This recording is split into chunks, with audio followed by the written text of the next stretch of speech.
बिस्मिल्लाहिर्रहमानिर्रहीम। अस्सलाम वालेकुम। खुश रहें, आबाद रहें, जहाँ रहें हैप्पी और हेल्दी रहें। वेलकम करती हूँ आपको मैं पंजाब दे देसी जायके में। आज हम आपके साथ शेयर कर रहे हैं रेस्टोरेंट और होटल में बनने वाली फ्राई दाल मूंग की रेसिपी। रेस्टोरेंट और होटल्स वाले दाल बनाने में क्या मसाले यूज करते हैं, जिसकी वजह से दाल का कलर और टेस्ट बहुत ही अमेजिंग आता है और इस दाल की लुक और टेस्ट सब दालों को पीछे छोड़ देगी। इस दाल का टेस्ट और जायका बढ़ाने के लिए जो मसाले हम इस्तेमाल करेंगे वो बहुत ही खास हैं। साथ ही हम कुछ टिप्स और ट्रिक्स आपके साथ शेयर करेंगे, तो आपने इसके लिए वीडियो को कंप्लीट वॉच करना है। आपने हमारी वीडियो को ज़्यादा से ज़्यादा शेयर करना है, चैनल को सब्सक्राइब करना है जो कि बिल्कुल फ्री है। चलिए तो बढ़ते हैं आज की फ्राई दाल मूंग की अमेजिंग सी रेसिपी की तरफ। इसके लिए हमें चाहिए कढ़ाई। कढ़ाई में हमने ऐड किया है 1 कप ऑयल का। आप घी का भी इस्तेमाल कर सकते हैं। साथ ही हम ऐड कर देंगे 2 दरमियाने साइज की प्याज काट कर। प्याज ऐड करने के बाद यहाँ हम फ्लेम को लो टू मीडियम रखेंगे। प्याज को हमने करना है लाइट ब्राउन। फ्लेम को लो टू मीडियम रखते हुए यहाँ हम प्याज को फ्राई करेंगे तकरीबन 3 से 4 मिनट तक। प्याज हमारा अच्छे से लाइट ब्राउन हो चुका है। अब मैं इसमें ऐड कर दूंगी 2 टेबलस्पून लहसुन अदरक का पेस्ट। लहसुन अदरक का पेस्ट ऐड करने के बाद इसमें हम ऐड कर देंगे 6 से 7 चॉप की हुई हरी मिर्च।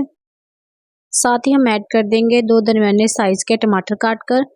इन सब चीज़ों को हम अच्छे से गला लेंगे। अब यहाँ बारी है ऐड करने की स्पाइसेस। यहाँ ऐड कर देंगे 1 टेबलस्पून रेड चिली पाउडर, नमक हस्बे ज़रूरत, हाफ टेबल स्पून हल्दी, 1 टेबलस्पून धनिया पाउडर। ये सब चीज़ें ऐड करने के बाद अब हम इनको करेंगे अच्छे से बुनाई। फ्लेम को आपने यहाँ मीडियम ही रखना है। मसाले की हम अच्छे से बुनाई करेंगे तकरीबन 7 से 8 मिनट तक। चम्मच को हिलाते रहेंगे ताकि मसाला तले में ना लगे। फ्लेम को यहाँ आप लो टू मीडियम ही रहने दें।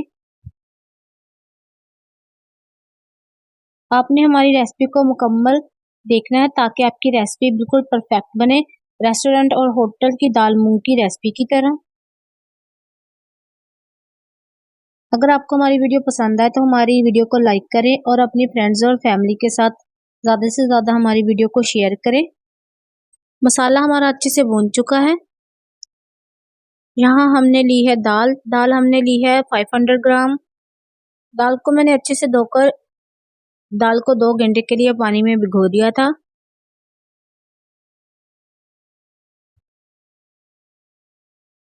इस दाल को हम ऐड कर देंगे मसाले में। पानी समेत ही हमने दाल को ऐड कर दिया है। फ्लेम को हमने यहाँ बिल्कुल ही लो कर देना है ताकि हमारी दाल अच्छे से गल जाए। यहाँ मैं ऐड कर दूंगी कसूरी मेथी। कसूरी मेथी ऐड करने से दाल का जायका और खुशबू मज़ीद बढ़ जाएगी।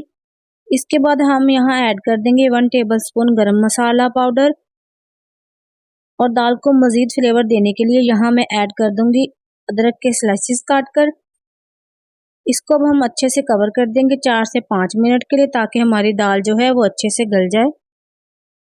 कवर को हटा देंगे। दाल को हमने 2 से 3 मिनट तक लो फ्लेम पर अच्छे से पकाया है। दाल हमारी यहाँ पर तकरीबन गल चुकी है। यहाँ हम स्प्रिंकल कर देंगे चॉप किया हुआ हरा धनिया। साथ ही हम ऐड कर देंगे सब्ज मिर्च 3 से 4 अदद। दाल बहुत ही अच्छी बनकर तैयार हुई है। देखिए हमारी दाल का कितना अच्छा कलर आया है। यहाँ हम फ्लेम को बंद कर देंगे। चलिए तो दाल मूंग को करते हैं डिश आउट। माशाल्लाह बहुत ही ज़बरदस्त और लाजवाब दाल मूंग बनकर तैयार हुई है। आज हमने बिल्कुल रेस्टोरेंट और होटल्स वाली दाल मूंग की रेसिपी आपके साथ शेयर की है। हमारी दाल मूंग बिल्कुल परफेक्ट, बहुत ही ज़बरदस्त और जायके से भरपूर तैयार हुई है। आप इस रेसिपी को बनाइए, सब इसे बहुत पसंद करेंगे और आप भी दाल मूंग को बार बार बनाना चाहेंगे क्योंकि इसका जायका एकदम परफेक्ट बनता है। इसकी खुशबू से आपका पूरा किचन महक उठेगा और घर वाले इसे बहुत शौक से खाएंगे। जो दाल को पसंद नहीं करते वो भी इसे बिल्कुल शौक से खाएंगे। उम्मीद करती हूँ आपको हमारी आज की रेसिपी पसंद आई होगी। अगर आपको हमारी वीडियो पसंद आई है तो हमारी वीडियो को लाइक करें, चैनल को सब्सक्राइब करें। Thanks for watching. अल्लाह निगहबान।